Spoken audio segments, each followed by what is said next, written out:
Jacksonville, you're thinking about buying or selling a home in 2025. The market is shifting fast, and we've got the latest on what's happening here in Jacks and across the U.S. So stick around for the data-driven insights and tips to make your next move a win. We're diving into the national housing market, zooming on Jacksonville's unique vibe, and we'll share some strategies to help you buy or sell smart in this cooling market. What's happening, Trevor? I like got a good setup going on today. It gets better every week, Gets better. Little help from the pros, across the table here. That's all it takes, just a little bit of help. But no, it's good. You got the background going, the microphone this month. I think we added like you said, every time we're adding it. Who knows we'll be there next week. I mean, who knows? We'll see.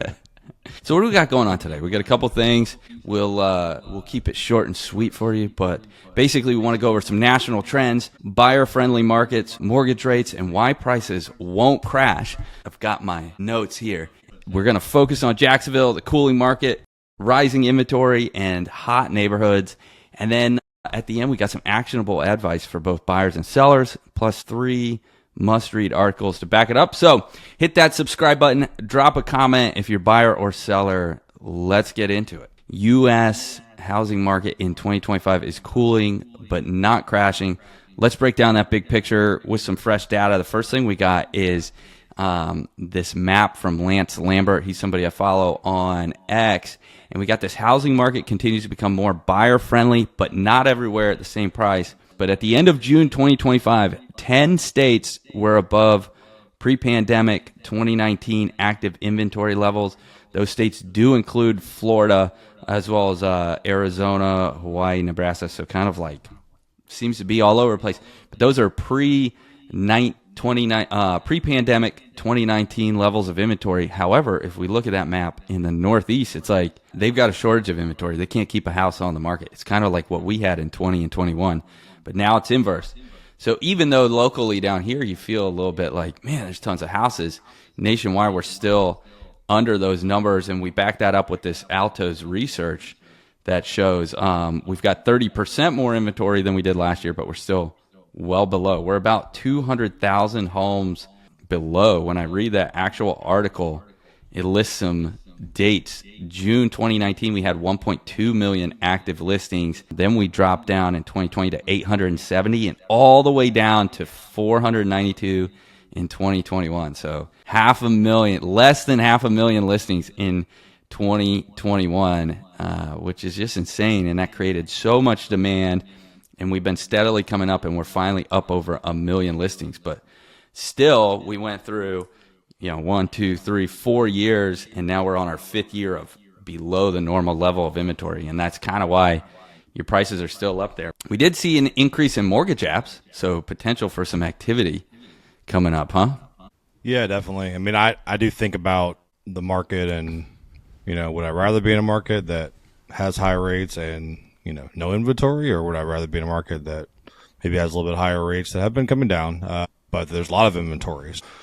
I think that's why we still continue to see people moving to Florida, man, because there's still opportunity here. I know we'll get into maybe some things with jobs and whatnot. A lot of opportunity here in Florida. People are still moving to Florida. Ton of inventory. I've got some notes here that purchase applications year over year are still up 25%. So, and a 9% week over week growth. So we look at it now. You got to take into account the holiday. So I mean, things tend to slow down when you get around July 4th.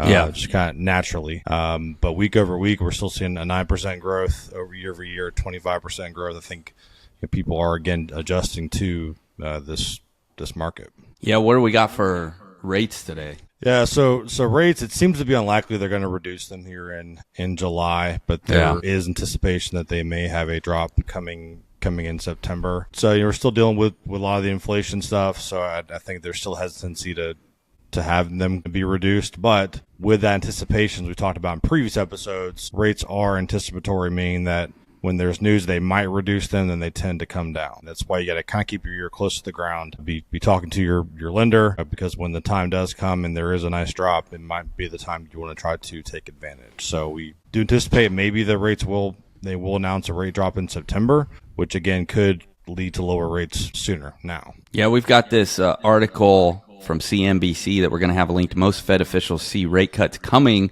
but opinions vary widely on how many. And that's what the minutes show. The next meeting is July 29th. So at the time of recording this, it's about 2 weeks away. 17th to 18th meeting just got released last Wednesday. So we're looking at that. And it is kind of split. The Fed's a group of people. And yeah, you got Jerome Powell, and we hear his name all the time. But there's actually a whole group of them. And there's kind of like camp lower rates now, camp like, hey, maybe we should lower them soon. And then the Jerome Powell camp that's like, you know, we're not going to lower rates. Even though the irony is leading up to the election, they were lowering rates every single meeting, and then their last rate lower was December 2024, right before the Trump administration came over, which is why a lot of talk in the news and a lot of opinions circling around like, hey, this is politically motivated because we were lowering rates, you know, maybe in an effort to make the economy look good, potentially help our boy get reelected. And then when he didn't, that's it, we're done. And whether that's true or not, I don't know. The thing about politics is I would like to be totally abstain from them and out of them. We just live in a world where everything is wrapped in it. And then Trevor, you're in my industry. Like how am I supposed to read articles on this stuff and not get into the politics? The problem is when you're on X, you get sucked into it and then you're like posting, you're like, I'm going to lose half of my clients today and I don't even care. I'm going after them. So anyways, on here, we'll try to keep it not politically motivated. Keep in mind of this, we talk about rates. We're sitting at yesterday when I pulled the rates and was making these notes, 6.88% for the 30-year fixed. Compared to the historical rate, we talk about it all the time, 7.8% since 1971. So they're high, but they're not crazy compared to the 70s or 80s where they got up to 13, 15, all the way at 18%. I mean, and even like year and a half ago, we had rates at 8%. So that's right. I know it's kind of been a slow dip, but yeah, you know, there really are a lot of positives that are happening right now in the market. And I guess we'll get into some of like the price drops, do some stats on that as well. So, man, I think there's a really big advantage for buyers right now. And I know we've talked about it every time we've been on here, Nate, but sitting on the sidelines, analysis paralysis. Yeah. Decision fatigue, here's the thing. You just can't.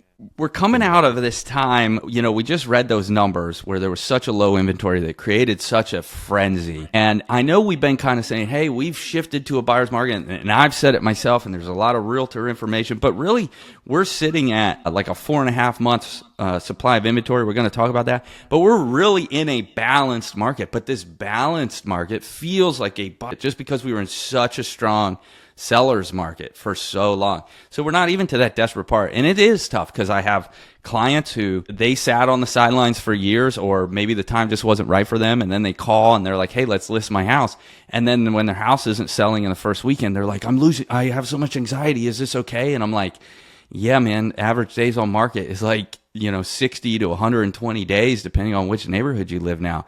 That means we're going to be on the market for, 3-4 months before your home goes under contract. And then from that point, you've got a 30 or 45 days. So this whole thing now has become like a 6-month process of selling your home.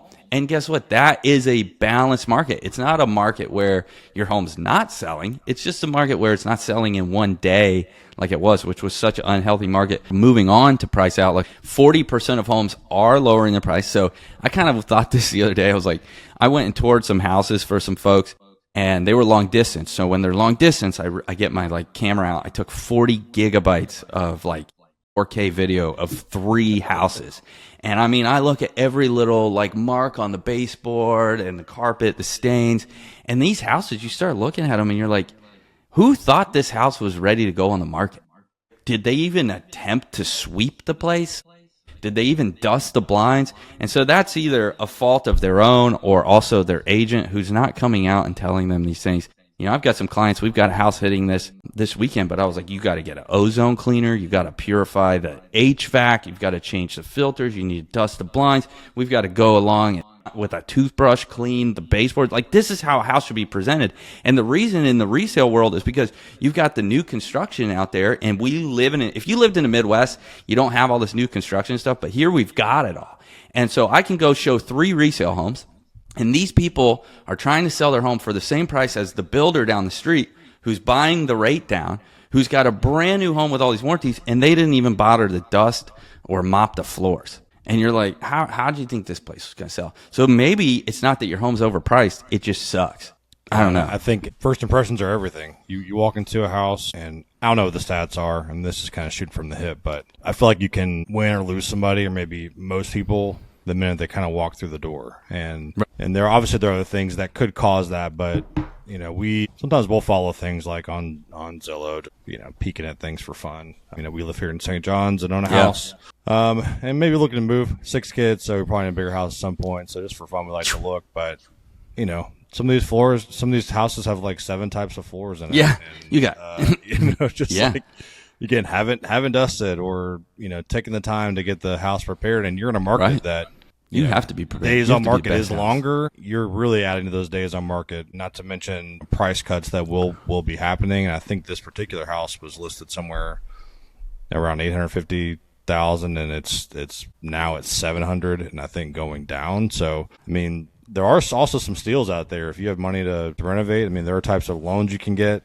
where you can renovate homes as part of your financing, so they can roll that in if you can find a good deal. But I think the presentation of the house and the price are extremely important. All right, and talking about price cuts, because there's a lot of sellers that think I'm going to start high and I can leave room to negotiate, and then we can come down. Like that first impression, like you said, matters so much.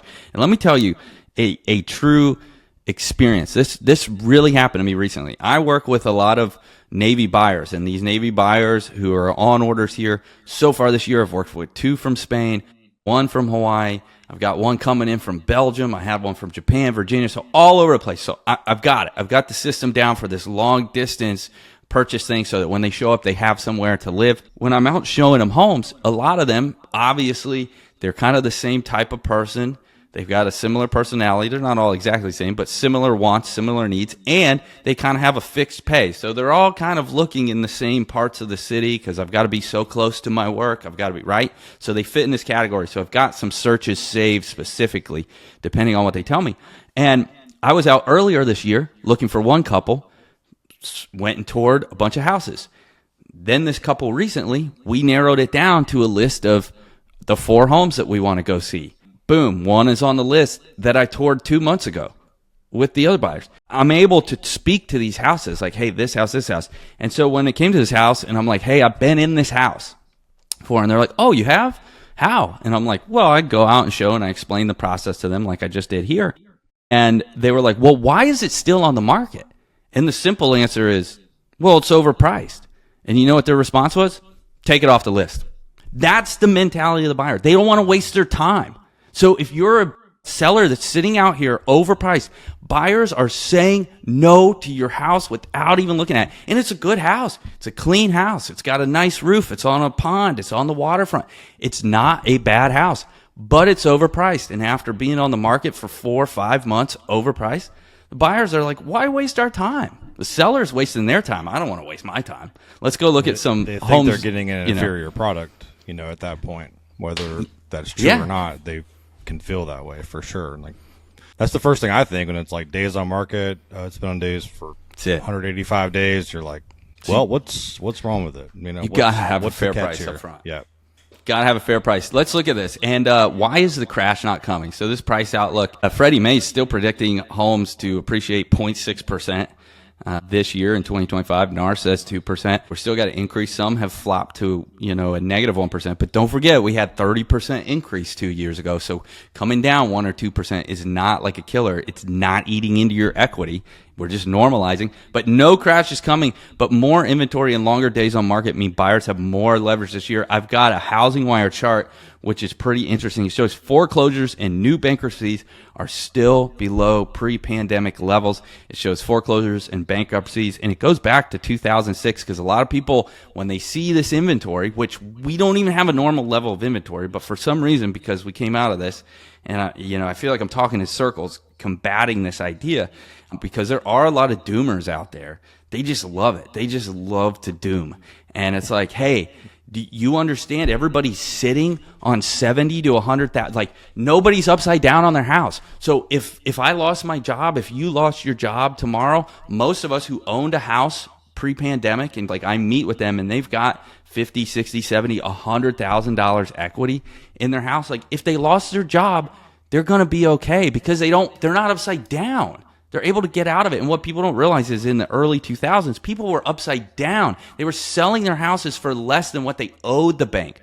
They weren't making money. And that's part of why there's not pressure on sellers. So that's kind of why we're in this like kind of standoff between buyers and sellers. Buyers want price to come down, but sellers are like, I'm not feeling the pain. I'm not hurting enough. I'll just stay in my house. I got a low interest rate, which is why there's some people on the side of like, hey, we've got to get to like 5% interest rate because they've done a lot of studies that like a seller isn't going to want to, if he's got a 2.75 or a 3.75, he doesn't necessarily want to give that up for a 7% interest rate, but he would give that 3% up to a 5.5% interest rate.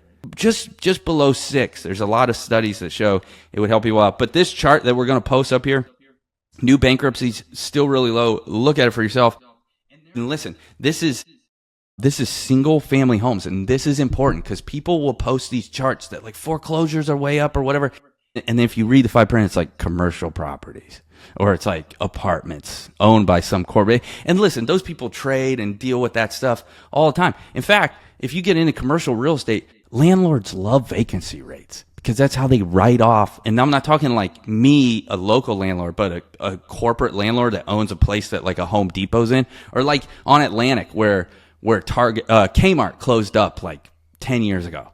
And it's this empty shopping center. The guy that owns that, he loves that it's almost better for it to be empty. I know this doesn't make sense in the residential world, but in the commercial space, he'd rather write that property off than deal with a tenant. It's actually a win to him because they're at such a high level that it doesn't matter.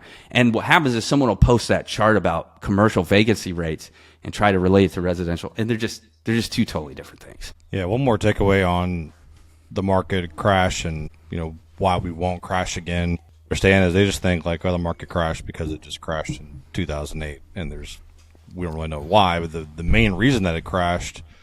So shameless plug for a movie, The Big Short. If you haven't seen it, go watch it. It explains everything really well. And it's a big Hollywood movie. It's done well. So they have people that they were just basically handing loans to, weren't properly qualifying them. People that didn't have verifiable income, buying 5 condos in Miami, just kind of crazy things. So you get into a position where people have all these houses that they, cannot afford, we're not properly qualified for, and you just have mass foreclosures that really begin to decimate the mortgage market and the housing market. So we don't have that now because they put a bunch of guidelines in place after 2008 where you have to be properly qualified with your income, with your credit, assets, the whole 9 yards. So you're not going to have that. The market just doesn't crash for really no reason. You'd have to have something like we had in 2008 to cause it, and we just don't see that happening on the forefront. Yeah, the credit worthiness of the borrowers now compared to then, it's just two totally different thing. I think we basically have just crushed national housing data. There's one other thing before we get super into Jacksonville. Bankrate.com has a pretty good Florida housing market website, and it's got some charts like trended homes inventory, and you can go 1 year, 3 year, 5 years with them. 5 years, you're already into COVID, so you can't even see like pre-COVID timeline. You can kind of just see it, but it's cool because if you hover your mouse over it, then you can kind of see that. So that's another place where we get some data. But Jacksonville market, local market. Let's zoom in Jacksonville where the market's cooling, but still has serious potential. So whether you're near Mayport, NAS Jacks, the beaches, Ponte Vedra, here's what you need to know. So a little snapshot, June 2025, the data's out. Median home price in Northeast Florida, Clay, Duval, and St. John, is what I'm calling Northeast Florida from here on out. That's $387,995. We're up 0.8% since May 2025. So while a lot of sellers feel like, oh my gosh, what's going on? It's okay. It's a balanced, normal market. Our days on market in Duval, 38 days. Clay and St. John's, 50 to 60 days. And that's the median. Median's one of those kind of confusing things. It's not really an average. It's kind of like the average of most, and it removes the outliers. That's where we get the median. That means your home could sell for in 0 days. It could also mean that your home might take 120 days. Our inventory is up 4.5% from May 2025. We do have a month supply of 4.4, a little different in Duval. St. John's, 5.4. Still a balanced market. So we're right in that window. Neither sellers nor a buyer's market. So strategy is everything. It feels like a buyer's market due to being in such a strong seller's market, but we're really balanced. One thing, I mean, sometimes I will go and host open houses with realtors. I've done it with Nate, done it with other realtors. And you know such a difference of the ones that really took the time to get their listing right and the ones that didn't. So one that I went to recently, I mean, it was pristine. The staging was immaculate, like you thought somebody actually was living there at the time. So I think taking that time up front, and I'm not a real estate agent, but I've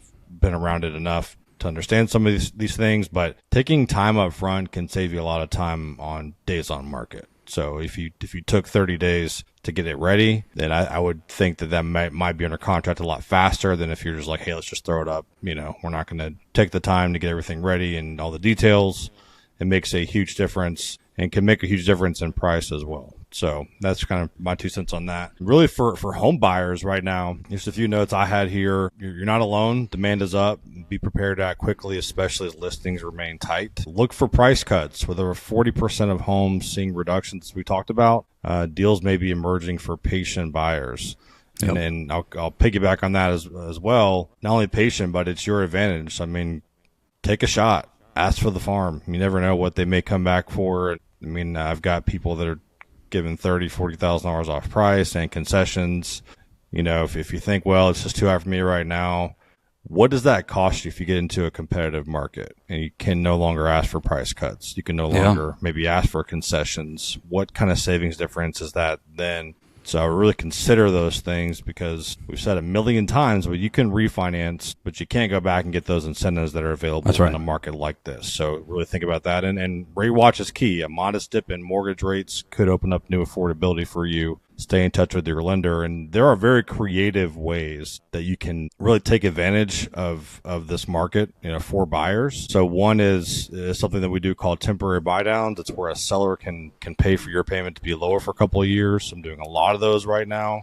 And also kind of a scary thing for some folks, but adjustable rates, you know, are an option too, or a combination of both. Adjustable rates do stay fixed for a certain period of years. So if you're trying to maybe ride the wave of a little bit of a higher rate market, and you want to keep that payment down for the next 2, 3, 4, 5 years, maybe until rates shift and you can refinance into something lower. I mean, it's a great way to do it. You can save yourself hundreds of dollars per month and really get into a house at a very advantage-driven market for buyers. So things to consider. A great lender, mortgage broker can really advise you on these things and really just show you the advantages you have in this market. And what that means is if rates dip down a little bit, and it opens up the market, that means it's going to shift right back to a seller's market. We don't want rates that are 2%. We want rates that are, 5.5% to 6%, like we discussed earlier. But even that much, with the lack of inventory, remember, we still have a lower level of inventory than we did in 2019. So you're still going to have a competitive buyer's market, which means those incentives are going to go away, like Trevor said. So you've got to leverage the market. Use the 5 months of supply to negotiate, because sellers are more flexible now. You need to act promptly, because well-priced homes in Southside or St. John, $350 to $450 price range, they still sell fast when they're in good condition.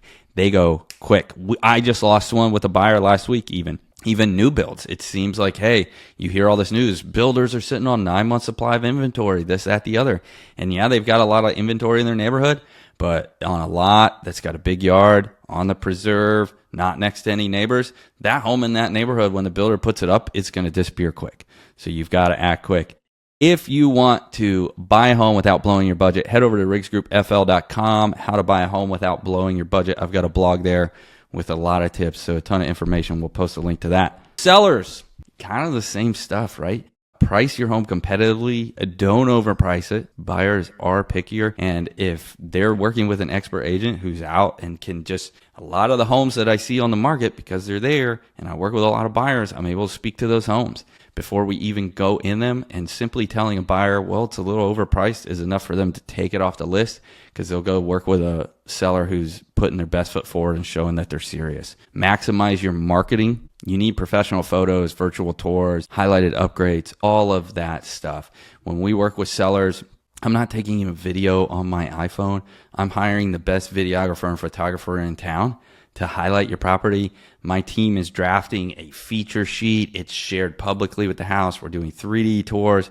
We've got partnerships with homes.com where it's going out to every website in the entire world. I'll show you that information. It's really good. Homes in top condition, 350 to 450, still moving quickly. And I've got another article on rigsgroupfl.com, 5 seller mistakes that could cost you thousands. So be sure to check that out. If you're thinking about selling, what do you got for sellers, Trevor? I mean, for sellers, inventory is tight. Take advantage. You're competing with fewer listings this week, which may attract more attention. And to your point, another note I had, be realistic with pricing. Buyers are active, but still rate sensitive. A competitive price now avoids a future reduction. And timing matters. Consider listing or re-enlisting maybe after mid-July when data normalizes post-holiday. So again, we had some of that stuff with holiday. It caused things to slow down. Sometimes those are tough weeks to put a house up. People are focused on family and friends and, just getting back and relaxing and having a good time. So again, that could be longer periods of time, but maybe after July, things will probably normalize. And just realize now that for buyers, that sellers want to sell. So they have a home they're looking at and trying to get to another home. So if it has been days on market longer, use that to your advantage. I mean, I can't say that enough. It is such a great market for buyers right now, but a small shift in rates could drastically shift that very quickly. Yeah, absolutely. Okay, man. Well, just to recap, nationally, we're seeing more inventory and buyer leverage, but no price crash. In Jacks, the market's balanced. We've got a healthy median price, 38 days on market, strong economic growth to keep it a great place to buy or sell real estate. So whether it's your first-time buyer, a Navy vet, or a seller, now's the time to act strategically. And if you want to dive deeper, check out these articles that back up what we've been seeing. 5 seller mistakes that could cost you thousands. How to buy a home without blowing your budget.